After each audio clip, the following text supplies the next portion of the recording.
चुकी थी, मैं गर्दन पकड़ा हूं, आका अगर आप फरमा दें तो मैं खत्म कर दूं, इस राज को ही खत्म कर, जिससे हद दर्जे मोहब्बत करते थे उस बीवी के बारे में। मेरे आका ने फरमाया अनस बिन नुज़ैर से गर्दन छोड़ दो, वो मेरी सहाबिया।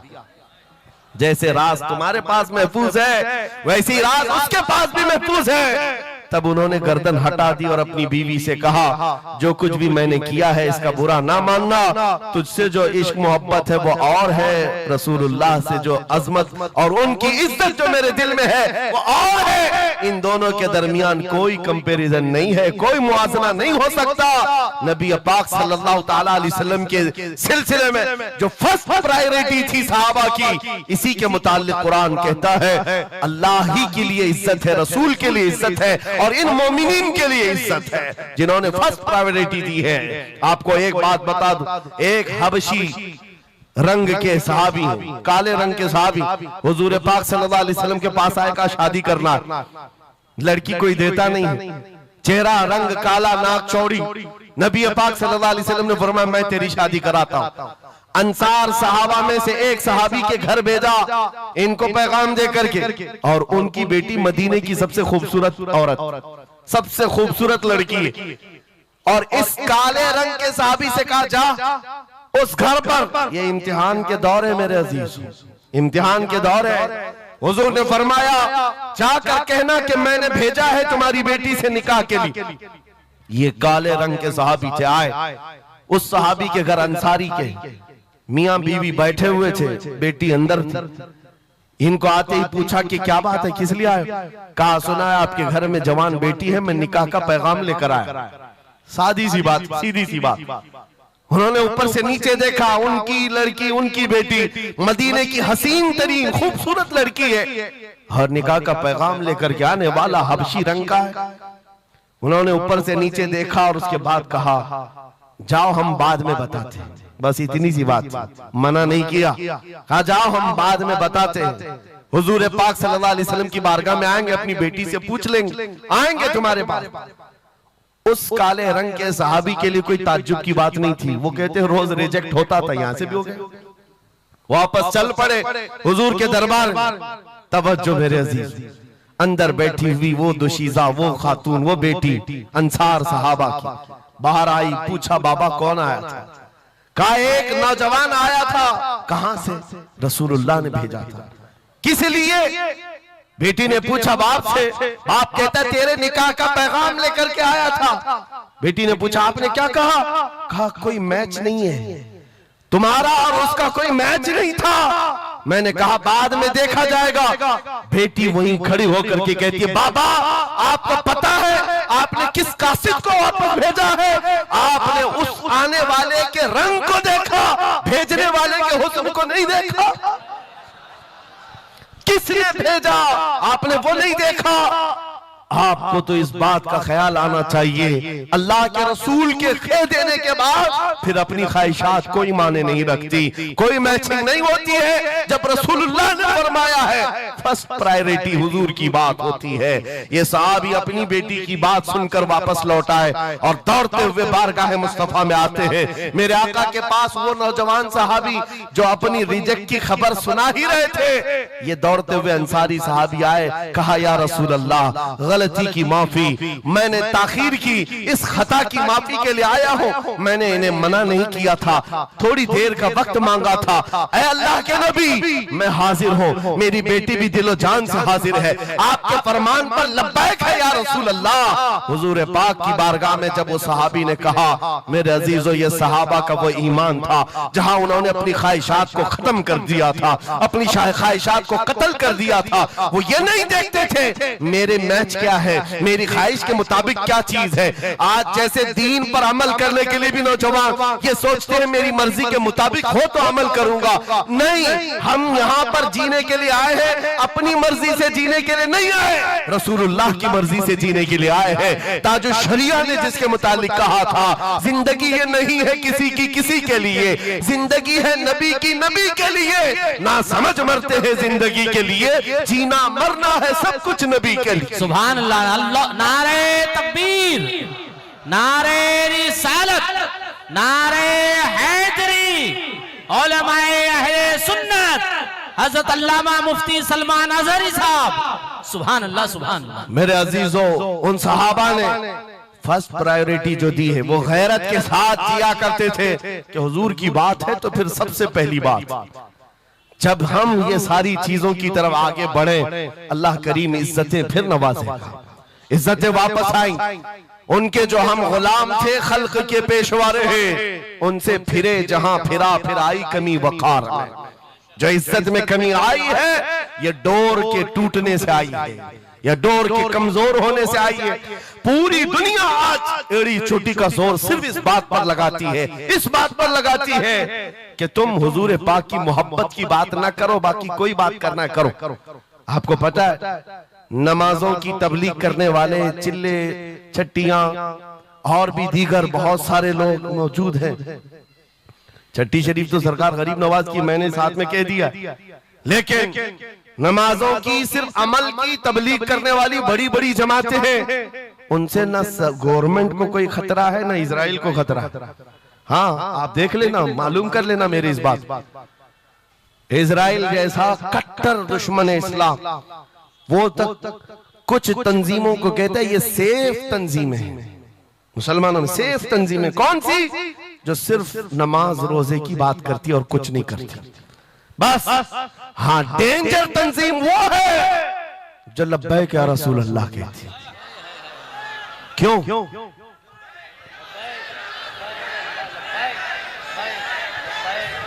ये नारे से किस बात का डर है, किस बात का? दुनिया आज ये कह रही हुजूर पाक सल्लल्लाहु अलैहि वसल्लम की तरफ दोबारा पलट आने वाला, उनको पता है मेरे अजीजों, नमाज नमाज, रोजा रोजा, हज हज, ज़कात ज़कात, ये अमाल ठीक है, हम इसके मुनकिर नहीं है, हम भी अमल करेंगे। लेकिन जो कौम हुजूर की मोहब्बत की बात करती है, दुनिया को इस बात का खौफ है कि इन जमातों को अगर ये मोहब्बत वापस मिल गई तो फिर ये आम जवान नहीं रह जाता, फिर इनमें कोई खालिद बिन वलीद खड़ा हो जाता है, फिर इनके दरमियान सलाहुद्दीन अय्यूबी आ जाता है। हाँ, जो अच्छे खासे लोगों की नींद को हराम कर रखता है। दुनिया को पता है सलाहुद्दीन का नाम आज यूरोप में सलाहुद्दीन डे मनाया जा रहा है। सलाहुद्दीन डे मनाया जा रहा है क्यों? मेरे अजीजों, सिर्फ एक जर्नल नहीं था, एक जंगजू नहीं था, एक सिपाही सालार नहीं था, बहुत बड़ा आशिक रसूल था। बेशक बेशक, बहुत बड़ा आशिक रसूल, ऐसा कि एक मर्तबा बुर्निस नाम का एक ईसाई सिपाही सालार था, उसने मुसलमानों के काफिले को गिरफ्तार किया और उनको मारा पीटा, उनका माल लूटा। और जब जब मारता था तो क्या कहता था बुर्निस? सुनो, बहुत सारे ऐसे जो गीदड़ जत्थे में आकर हमला करते, वो बुर्निस उसी किस्म का आदमी था। मॉब लिंचिंग किया मुसलमानों की मुल्क शाम में, और मारते मारते एक जुमला कहता था, कहाँ है मोहम्मद, बुलाओ बचाने के लिए। हुजूर पाक की तरफ ताना देते हुए बार बार मारता था। यह खबर सलाहुद्दीन को पहुंच गई। सलाहुद्दीन के पास आकर लोगों ने बताया कि मुसलमानों के काफिले को लूटा गया, मारा गया। लूट मार तो हर जगह चलती थी, लेकिन मारने वाला बार बार कह रहा था, बुला मोहम्मद को। नाउजुबिल्लाह, ये वो जमाना था जब सलाहुद्दीन अय्यूबी की ऐसी बीमारी चल रही थी जिसमें लोगों ने कहा था कि अनकरीब इनकी वफात होने वाली, मौत के करीब वाली बीमारी थी, बिस्तर से उठ नहीं रहे थे। उस वक्त जब ये खबर दी गई, सलाहुद्दीन ने कपकपाते हाथों से दुआ किया था, मौला बस थोड़ी इतनी जिंदगी दे दे कि मैं बुर्निस को बता दूं, इतनी जिंदगी और दे दे। और उसके बाद 2.5 साल का अरसा गुजरा, बिस्तर से उठे, सही भी हुए, वाक़ा हुआ, फौजें इधर से उधर फैलाई, और फिर आपको पता है तारीख में मौजूद है, वो वक्त आ ही गया, बुर्निस गिरफ्तार हुआ, सलाहुद्दीन अय्यूबी की फौज के नरगे में आ ही गया। क्योंकि तारीख बताती है बकरे की अम्मा कब तक खैर मनाएगी, एक दिन तो बकरीद आती ही है। सलाहुद्दीन के भाग जब वो कैदी गिरफ्तार होकर आया, सलाहुद्दीन की एक बात बहुत मशहूर थी, वो बड़े बड़े कैदियों को आजाद करने में मशहूर थे, बड़े बड़े जर्नलों को, सिपाहियों को आजाद करते थे। 1 लाख से ज्यादा सिपाहियों को आजाद किया जो जंग में कैदी होकर आए थे। बहुत सारे लोगों को आजाद किया। बुर्निस को जब गिरफ्तार करके लाया गया और फिर सलाहुद्दीन अय्यूबी के पास पेश किया गया, पूछा सलाहुद्दीन ने, क्या गुमान है तेरा मेरे मुताल्लिक? उसने कहा, अब तक जो सुनता आया वही है कि आप रहमदिल हैं, खैरखा हैं और बहुत जल्दी आजाद करते हैं। सलाहुद्दीन ने कहा, अब तुझे अगर आजाद किया तो अल्लाह का अजाब आ जाएगा, अल्लाह का अजाब आएगा। और उसके बाद तलवार उठाई, उसकी गर्दन पर रखा। 2.5 साल पहले तूने कमजोर मुसलमानों को ये कहा था, बुलाओ मोहम्मद को, कहाँ है ये देख, मोहम्मद रसूलुल्लाह ने मुझे भेजा है और तेरी गर्दन लेने के लिए भेजा है। तू रसूलुल्लाह को पुकारता है। अभी गुलाम जब तक जिंदा है वो काफी है। और उसके बाद तारीख में ये बात लिखी हुई है मेरे अजीजों, सलाहुद्दीन अय्यूबी बीमारी के आलम में 2.5 साल का जो अरसा गुजारा है, इस बात के इंतजार में कि जब तक हुजूर पाक की तरफ से जवाब नहीं दूंगा, उस वक्त तक सलाहुद्दीन कभी बिस्तर पर एक रात भी नहीं सोए, खुली जमीन पर सोते थे और कभी पैर फैलाकर नहीं सोया, कभी पैर फैलाकर नहीं सोया। जब नबी पाक की शान में कोई कुत्ता भौंक रहा हो, सलाहुद्दीन को यह ज़ेब नहीं देता कि वो बिस्तर पर पैर फैलाकर सो सके। ये इश्क था, ये इश्क था जिसकी बुनियाद पर वो 12,000 का लश्कर लेकर एक बार उतरा था और 4 लाख की फौज को खदेड़ कर रख दिया था। ये ताकत और कुव्वत मेरे अजीजों हुजूर की मोहब्बत से आती है। हुजूर पाक की आजमत दिलों में बिठाओ, अल्लाह तुम्हारा रौब खुद कायम फरमाए, तुम्हारा रौब अल्लाह कायम फरमाएगा। लोगों को ये लगता है कि तंजीमें बनाना चाहिए, लोगों को ये लगता है कि फौज बनानी चाहिए। मैं कभी इस बात की बात नहीं किया, इसीलिए डरते नहीं, हम कोई सीक्रेट मीटिंग भी नहीं करते कभी। आज लोग हमारी जासूसी में इतने पेश हैं, बहुत इधर की खबर उठाओ, उधर की खबर ले जाओ, हर चीज कर लो मियां। हम छुप करके कोई बात करें तो तुम्हारे पास लगे हम जो बात करते हैं खुले मैदान में करते हैं। उसकी वजह यह है, उसकी वजह यह है कि हम वो जामे इश्क़े मोहम्मद अपने जवानों को पहनाना चाहते हैं, जिसे पहनने के बाद गली कूचों से भी गुजरे तो कई कीड़ों की यूं ही मौत होता है। कोई लड़ने भिड़ने की बात मैं नहीं कर रहा, जामे इश्क़े रसूल पहन करके निकलो। इसलिए कि आप देखो आज के मजमे में, अभी मैं एक नारा लगाऊंगा, जवाब आप खुद ही देंगे, इश्क मोहब्बत, इश्क मोहब्बत।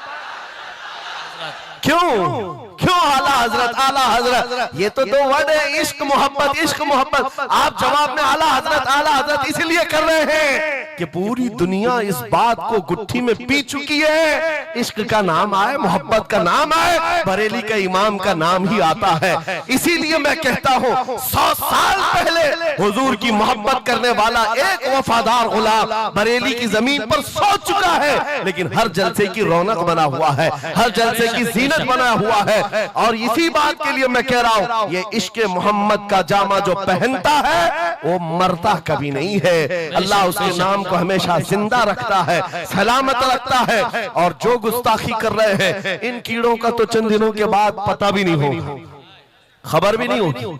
आप तो आज जान रहे हैं, तुम्हारे बच्चों को नाम भी मालूम नहीं होगा, कौन पाखंडी था, कौन भोगता था, पता ही नहीं मालूम। एक बहुत लंबी लिस्ट है गुस्ताखों की, 1400 साल से, सब पता है, याद रखा है आपने? किसी का नाम याद है? कितने गुस्ताख आए, कितने भोंकते रहे? नहीं, आए और चले गए, मौसम के साथ आते, मौसम के साथ जाते। लेकिन 800 साल पहले जो आशिक रसूल पुकार रहा था, शरफुद्दीन बूसीरी, उनका कसीदा बुर्दा हर एक को याद। बेशक बेशक सुना है कि नहीं सुना है? मौला या सल्ली व सल्लिम दाइमन अबदा अला हबीबिका खैरिल खल्क़ि कुल्लिहिम। जुबान तुम्हें आती नहीं अरबी, लेकिन फिर भी ये जुमले आते हैं। क्यों? हुजूर के इश्क में बोले हुए जुमले।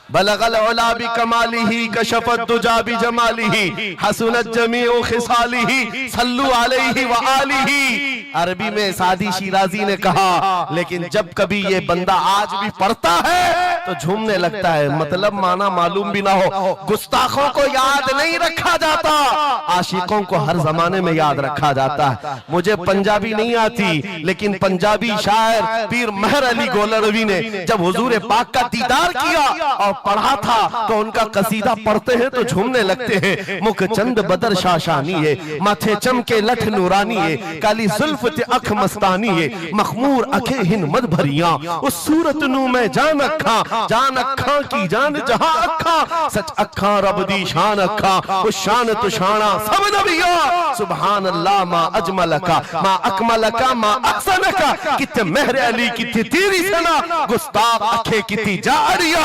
और इसी की तर्जुमानी बरेली के इमाम ने किया था कि वो कमाल हुस्न हुजूर है कि गुमान नक्स जहां नहीं, यही फूल खार से दूर है, यही शम्मा है कि धुआं नहीं। सुभान नारे तकबीर, नारे रिसालत, नारे हैदरी। सुभान मेरे अजीजों, इज्जत रसूलुल्लाह के कदमों से वाबस्ता है, ये मैं आपको बता रहा हूं। ये तो दुनिया की बात है, ये दुनिया की बात। आज मैं आपके दरमियान यहां से खिताब कर रहा हूं। मुझे ये जब आपकी कमेटी वाले हजरात आए थे, मुझे पहले तो जगह का इल्म नहीं था, लेकिन जब बताया गया तो मैं हैरत में था।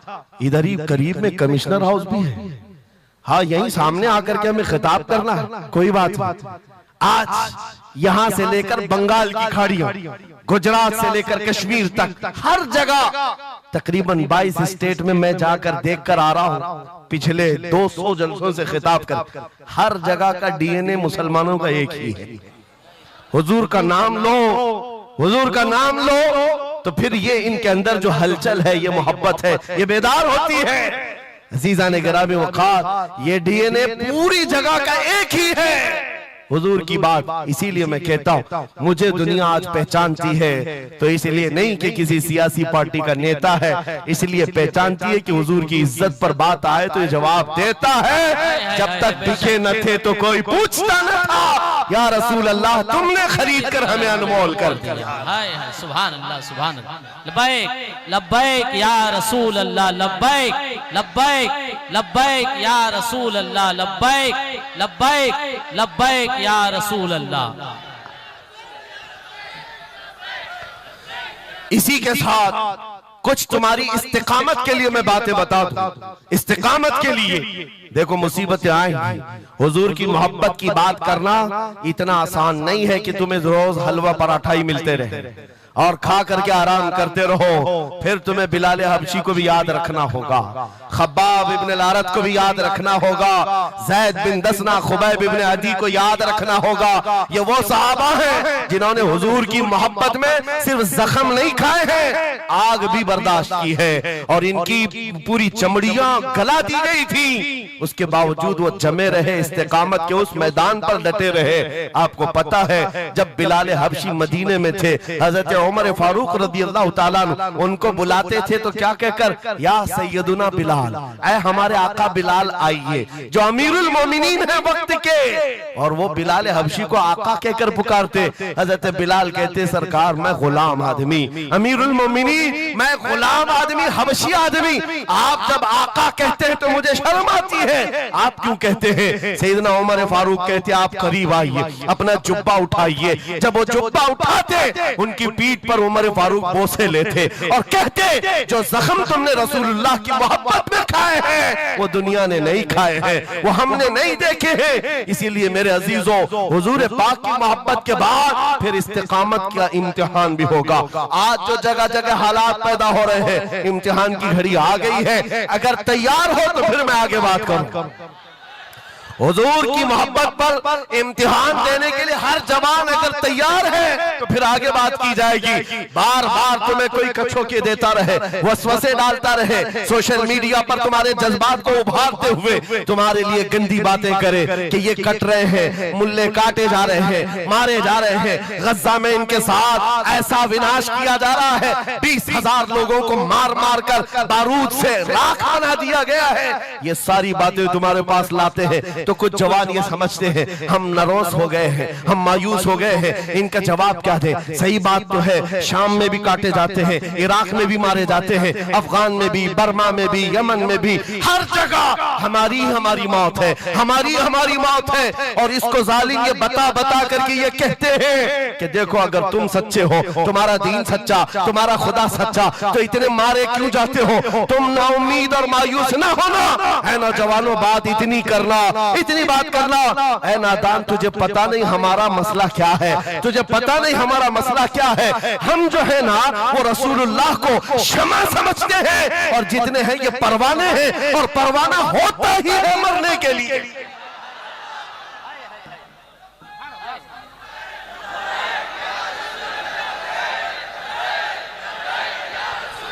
परवाने को देखा है आपने? परवाने को देखा है? वो छोटे छोटे पतिंगे जो शमा के इर्द गिर्द घूमते हैं और अपनी जान देकर चले जाते। जब तक परवाना मरता नहीं, जाता नहीं है वहां से, वो शमा के सामने जान देकर जाता। और परवाना जो लफ्ज है ना, उसी को कहा जाता है जो जान देने तक के वहां घूमता रहता, जान जाने तक। इसीलिए मुफ्ती आजम हिंद ने कहा था, या रसूल अल्लाह, तू शम्मे रिसालत है, आलम तेरा परवान, तू माह नबुव्वत है, जलवे जानाना। या रसूल अल्लाह, अभी वो उम्मी फिदा। इसलिए ऐ नौजवानों, अगर हमारी मौत होती है तो वैसे भी किसी हॉस्पिटल में हो जाए या किसी घर में होगी तो एक न एक दिन तो आना है मलकुल मौत को हमारे घर, और उसके बाद ये सांसों की माला टूट जाएगी। जब मरना ही है, इस दुनिया से जाना ही है, तो क्यों ना नामे मुस्तफा बुलंद करके जाए, हुजूर की गुलामी में जीकर क्यों ना जाएं। इसलिए कि हमें पता है हम यहाँ से जाएंगे तो कब्र में किसी का बाप नहीं आता, आमिना का लाल तशरीफ लाता है, रसूल पाक तशरीफ लाते हैं। और कयामत के दिन भी कोई नेता, कोई सरकार, कोई बड़ा सा बड़ा आदमी तुम्हारी सिफारिश के लिए तैयार नहीं। हमारी माँ छोड़ देगी, कयामत का हाल ये, माँ अपने बच्चे से भागती रहेगी। यौम यफिर्रुल मर्उ मिन अबीही व उम्मिही व अखी, कुरान तीनों बातें कर रहा है। यौम यफिर्रुल मर्उ मिन अखी, भाई अपने भाई से भाग रहा होगा, माँ अपने बेटे से दामन छुड़ा रही होगी, बाप भी दूर जा रहा होगा। वो कयामत का मंजर, उस वक्त मेरे आका फरमाते हैं, कयामत के मैदान में मेरे कंधे पर चादर होगी और ये गिर रही होगी, मैं उसको संभाल रहा होगा, एक हाथ से चादर संभाल रहा होगा, दूसरे हाथ से अपने उम्मतियों को पकड़ पकड़ कर जन्नत में ले जा रहा हूं। जो न भूला हम गरीबों को रजा, याद उसकी अपनी आदत कीजिए। जो न भूला हम गरीबों को रजा, हम बात यूं ही नहीं करते, जिससे हमारा सामना होना है, जिसके दरबार में हमें पेश होना है। इसी को आला हजरत ने क्या कहा, जब तुम्हें हुजूर के पास जाना ही है, सिफारिश उनकी करवानी ही है, उनके साथ जन्नत जाने की बात करते ही हो, तो फिर इधर उधर की बात क्यों? आज ले उनकी पनाह, आज ले उनकी पनाह, आज मदद मांग उनसे, कल न मानेंगे कयामत में अगर मान गया। उन्हें जाना, उन्हें माना, न रखा गैर से काम, लिल्लाहिल हम्द, मैं दुनिया से मुसलमान गया। तो पूछते हैं अगला जमाना क्या होगा? भविष्यवाणी के लिए लोग ज्योतिषों के पास जाते होंगे, हम भविष्यवाणी करते नहीं हैं, लेकिन हुजूर ने जो फरमाया उसके लिए हम अटल हैं। जमीन ऊपर जा सकती है, आसमान नीचे आ सकता है, मेरे नबी का कौल झूठा नहीं हो सकता, मेरे नबी का फरमान गलत नहीं हो सकता। वो मुखबिर सादिक सल्लल्लाहु अलैहि वसल्लम ने फरमाया, कयामत के करीब वो जमाना आएगा, कयामत उस वक्त तक नहीं आएगी जब तक पूरे रुए जमीन पर हर जगह ला इलाहा इल्लल्लाह का नारा ना हो जाए, हर जगह होगा। और कुरान भी यही कहता है, वलो करिहल काफिरून, अगरचे काफिरों को ये बात पसंद नहीं आती, वलो करिहल मुशरिकून, मुशरिकों को अगरचे ये बात पसंद नहीं आती हो, लेकिन ये होकर रहेगा, मेरे से होकर रहेगा। हर जगह से ला इलाहा इल्लल्लाह का नारा होगा, हर कोई साहिब ईमान होगा, वो इमाम मेहदी का दौर होगा, वो इमाम मेहदी का दौर होगा। हमारी ये बातें कुछ लोगों को कड़वी लगती हैं, कड़वी लगती हैं तो क्या करें, 1400 साल से कुरान हमें बता रहा है। और हम जो बात कर रहे हैं ये 100% यकीन के साथ कह रहे हैं, चिट्ठी वाले बाबा नहीं हम, हाँ माइंड प्रोग्रामिंग वाले, माइंड रीडिंग वाले नहीं हैं। हम रसूलुल्लाह की बातें तुम्हारे तक पहुंचाने वाले। तुम्हारी चिट्ठी गलत हो सकती है, मदीने की खबर कभी नहीं झूठी हो सकती, कभी नहीं। हालात अगर आज बिगड़े हैं तो कोई बात नहीं, कुछ देर की खामोशी है, फिर शोर आएगा। आज कुत्तों का वक्त है, कल हमारा दौर आए। यकीन है ना? इंशाअल्लाह यकीन है तो फिर आओ हुजूर के दरबार में वहां पर हम पहुंच जाते हैं। लोग हमसे पूछते हैं कहां तक ले जाना चाहते हो? दुनिया बहुत आगे बढ़ गई है, आज पेट्रोल मिसाइल बन चुके हैं, लोग चांद पर जा चुके हैं और सूरज पर कमंदे डालकर उससे इलेक्ट्रिक हासिल कर रहे हैं, बहुत तरक्की हो चुकी है। मैं कहता हूं, मैं अपने जवानों को कहता हूं, हम बहुत आगे नहीं जाना चाहते, हम पीछे जाना चाहते हैं, पीछे जाना चाहते हैं। लोगों ने पूछा कहां तक जाना चाहते हैं? मैं अपनी कौम को वहां तक पीछे ले जाना चाहता हूं जहां से खालिद बिन वलीद की तलवार की झनकार सुनाई देने लगे। और पीछे जाओ, इतना पीछे के हैदर कर्रार की गरजती हुई आवाज सुनाई देने लगे। और पीछे जाओ, इतना कि उमर इब्ने खत्ताब की अदालत का मंजर नजर आने लग जाए। और पीछे जाओ, इतना कि सिद्दीक अकबर का हक को और उनका बयान सुनाई देने लग जाए। इतना पीछे चले जाओ कि मस्जिद नबवी में पहुंच जाओ, अपने कानों से रसूलुल्लाह की आवाज आने लग जाए।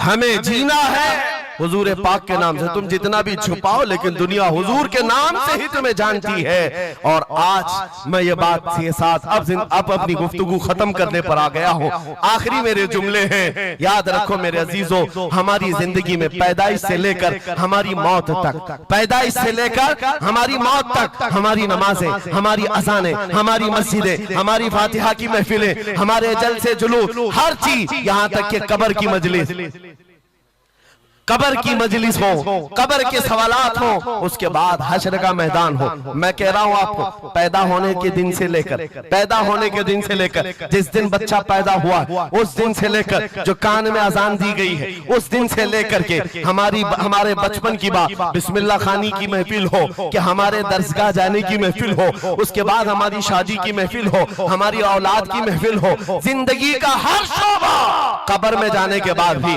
हश्र में जाने के बाद भी एक जुमला याद रखो, वो जो न हो तो, वो जो न थे तो कुछ ना हो, वो जो न हो तो कुछ ना हो, हर शोबे में हुजूर न हो तो कुछ ना हो, कुछ ना हो। जब हमें ये पता है हर शोबे में हुजूर की जरूरत है, बुलाओ तुम अजाने पुकारो, क्या किसी अजान की कंप्लीट मुकम्मल होना हो सकता है हुजूर का नाम छोड़ करके? बिल्कुल नहीं। नबी पाक का नाम छोड़कर कोई नमाज नहीं है तुम्हारी हुजूर पाक पर सलाम भेजे बगैर, कोई नमाज नहीं, जिंदगी का कोई शोबा है ही नहीं। होना ये फूल तो बुलबुल का तरन्नुम भी ना हो, चमने दहर में कलियों का तबस्सुम भी ना हो, होना ये साकी तो मैं भी ना हो, खुम भी ना हो, बस में तौहीद दुनिया में ना हो, तुम भी ना हो। या रसूल अल्लाह, खीमा अफलाक का इस्तादा उसी नाम से है, नबज़ हस्ती तपश आमादा उसी नाम से है, दश्त में दामन कोहसार में मैदान में है, बहर में मौज की आगोश में तूफान में है, चीन के शहर मराकश के बयाबान में है, पोशीदा हर मुसलमान के ईमान में है। सुभान अल्लाह। उस नाम पाक को हर जगह पर पाओगे, इसलिए आओ वफादारी के साथ जीते, वफादारी के साथ जीते हैं, सौदा नहीं करेंगे इंशाअल्लाह। हालात के इस तरह बह जाने के बाद कई लोगों का इम्तिहान आ चुका है। हाँ, कई लोगों का इम्तिहान है, सकता जिसकी उसकी बात करनी चाहिए। यूपी में तो हम जाकर देखते हैं गाड़ियों पर वहां झंडे हर 5 साल पे बदलते रहते। हाँ, जिसकी गवर्नमेंट है वो झंडे वही लगाते हैं। हम उस कौम की बात नहीं कर रहे हैं, किसी की जय विजय क्यों पुकारे, क्या गरज हमको, हमें काफी है सैयद अपना नारा, या रसूल अल्लाह, अपना नारा, या रसूल अल्लाह। बात मैं आपसे ये कह रहा हूं, जो मसलहत और हिकमत के इस दरिया में बह जाते नहीं, थोड़ा सा हमें भी पूजा पाठ भी कर लेनी चाहिए, थोड़ा हमें भी कशका लगा लेनी चाहिए, कभी धोती भी पहन लेनी चाहिए, दिल रखना चाहिए। बिरादराने वतन है सारी बातें, ये सब बातें आज की इन सुलह कुल्लियों से जो आ रही, ये मुनाफिकीन से। मेरे आका सल्लल्लाहु ताला अलैहि वसल्लम के दरबार में मुशरिकीन आए थे, उन्होंने कहा था हम आपके साथ रहेंगे, बस शर्त इतनी है कि हमारे बुतों पर एक बार आप हाथ रख दो। हुजूर पाक ने फरमाया हाथ तो दूर की बात, नजर उठा के भी नहीं देखूंगा। और कुरान की पूरी सूरह नाजिल हुई, कुल या अय्युहल काफिरून ला अअबुदु मा तअबुदून। ऐ महबूब आप फरमा दे, ऐ काफिरों मैं उसकी इबादत नहीं करता जिसकी तुम करते हो, जिसकी तुम करते हो मैं उसकी इबादत नहीं करता। याद रखना मेरे अजीजों, अल्लाह रब्बुल इज्जत के बंदे हो, शिर्क तुम्हारे दिल के अंदर कभी नहीं आ सकता, कुफ्र कभी नहीं आ सकता। हालात के इन बहाव पर जो बह गया वो इम्तिहान में खत्म हो गया, वो चला गया। और जो जमा रहा, चाहे जैसी भी बात होगी, लेकिन मैं अल्लाह को अकबर मानता हूं तो अकबर ही है। बेशक अल्लाह अकबर, अल्लाह अकबर। इस नारे में किसी को दिक्कत है? हाँ, आगे की कुछ बातें ये, मैंने कल ये एक बात कहा, तवज्जो, तारीख में जाओगे अगर, बाज लोग ये कहते हैं अरे सब हालात हो गए अभी खत्म हो गए, अब क्या करना है। एक जुमला मेरा नोट करके याद रखो, किसी मस्जिद में एक बुत रख देने से मस्जिद बुत कदा कभी नहीं बनती, मस्जिद बुत कदा कभी नहीं बनती। तारीख गवाह है, काबे के अंदर 360 रखे थे तब भी काबा काबा ही था। और मेरे आका सल्लल्लाहु ताला अलैहि वसल्लम जब तशरीफ लाए, काबे को हर तरह की बुराइयों और आलाइशों से पाक किया और शिर्क और कुफ्र से पाक किया। उस काबे मुकद्दसा को मेरा यकीन है मेरे आका का कोई गुलाम आएगा, कुफ्र और शिर्क से पाक करेगा और उम्मत मोहम्मदिया के हवाले करेगा। जहां से नाकूस बचते हैं इंशाअल्लाह आवाज आएगी अल्लाहु अकबर, अल्लाहु अकबर। नाउमीदी के साथ जीना ये हमारे लिए हराम है, हराम है। हम रसूलुल्लाह के दीन पर कायम हैं, तो हमारे पास किसी चीज की कमी हो तो फिर इधर उधर मुंह उठाएं। जिस दीन में अल्लाह ताला ने किसी बात की कमी नहीं रखी, उस कौम को यह जेब नहीं देता कि वो दूसरी प्रॉपर्टी पर नजर करे। जरूरत नहीं है किस चीज की कमी है, किस चीज की कमी है। मौला तेरी गली में, उकबा तेरी गली में, दुनिया तेरी गली में। और फिर आला हजरत की वो बात मैं बताता हूँ, फिर के गली गली तबाह, ठोकरे सबकी खाई क्यों, दिल को जो अक्ल दे खुदा तेरी गली से जाए क्यों। हुजूर के दरबार में जो है इज्जतों के साथ, इज्जतों के साथ। लखनऊ से एक राफजी कुत्ता 2 साल पहले धर्म परिवर्तन करके निकला था, नाम भी बदल लिया था। टीवी मीडिया वालों ने बहुत हॉट सीट पर बिठाकर चर्चे किए थे, देखो मुसलमान छोड़ छोड़ करके आ रहे दीन इस्लाम, एक्स मुस्लिम एक भी मिल जाए बिठाया जाएगा ऊंची कुर्सी पर, बाकी एक्स जो दूसरे हैं उनको कोई नहीं पूछता।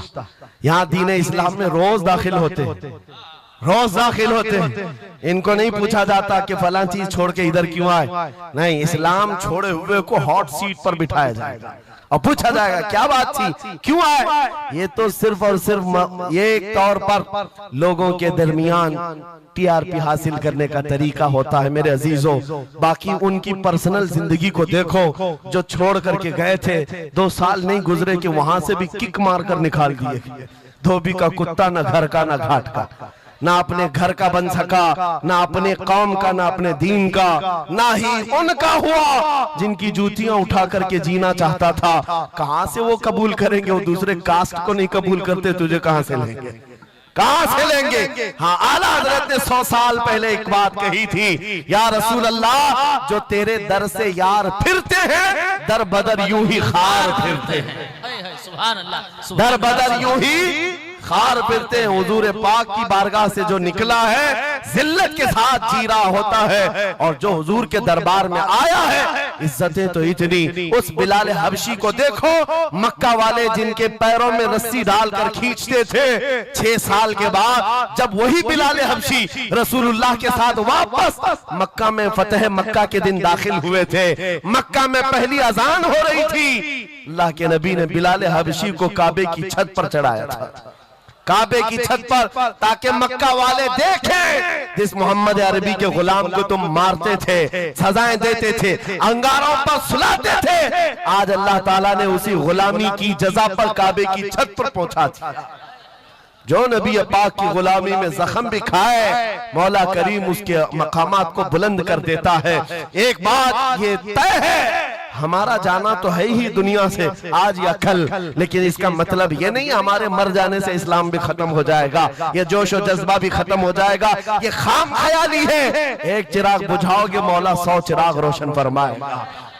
एक चिराग गुल होता है, 100 चिराग हुजूर की मोहब्बत के रोशन होते हैं। इसीलिए मेरे अजीजों, किफायत अली काफी का नाम जो जानता हो वो समझता है। मुरादाबाद के उस आलिम रब्बानी जिनकी जुबान में अल्लाह ने बला की तासीर दी थी, जब बोलते थे तो हजारों का मजमा रोने लगता था, हुजूर की मोहब्बत में दिल धड़कने लगता था। उस किफायत अली काफी को अंग्रेजों ने गिरफ्तार किया, इसलिए कि अंग्रेजों के जमाने से आज तक ये बात चली आ रही है, तोपों से इतना डर नहीं लगता जितना उलमा की जुबानों से डर लगता।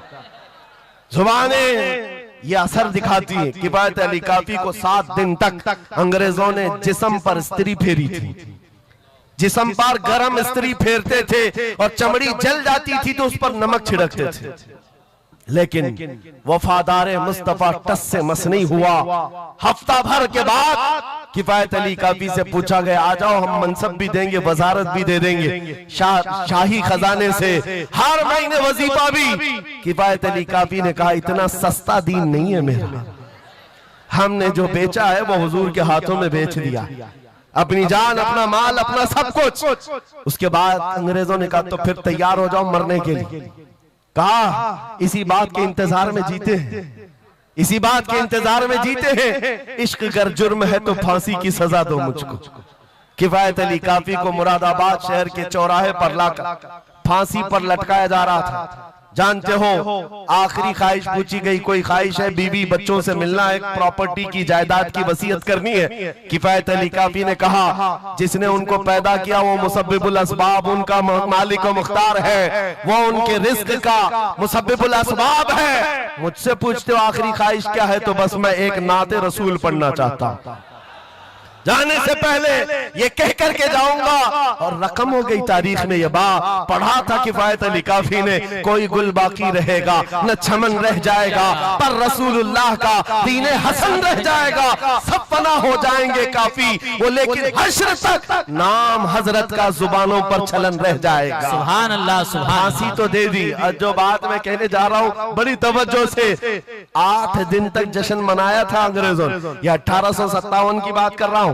गदर जिसको कहते हैं अंग्रेज, 1947 की आजादी, इससे तकरीबन 90 साल पहले ये अभियान शुरू हो चुका था, तहरीक शुरू हो चुकी थी 1857 की, जब किफायत अली काफी को